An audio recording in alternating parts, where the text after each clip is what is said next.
what's going on, guys? Today I'm gonna show you my muffler delete I did to my Golf GTI, and I'm gonna tell you how I got it done, how much did it cost, and let you hear some sound clips.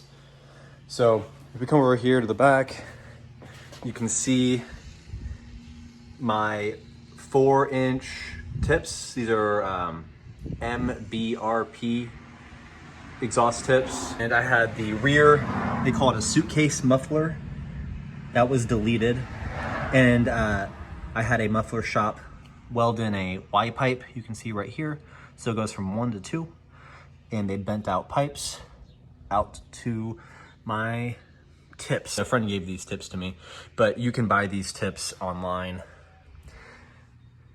You can kind of pick and choose your style.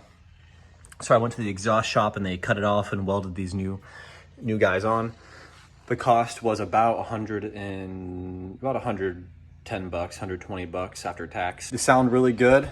I got them put in line with the rear diffuser, so they kind of fit in there really good. They're dirty right now. They get dirty pretty quick, but you know, they shine up, they polish up real nice. But yeah, I just wanted to show you guys how I got it done. Any exhaust shop will be able to do this. Don't go to like a Meineke. I would go to like an actual exhaust shop, because Meineke, or you know, those kind of shops are kind of sus, at least in my area. There's basically no drone in the cabin. The only time there's a little bit of reverberation in there is if you're like, or high load, low RPM.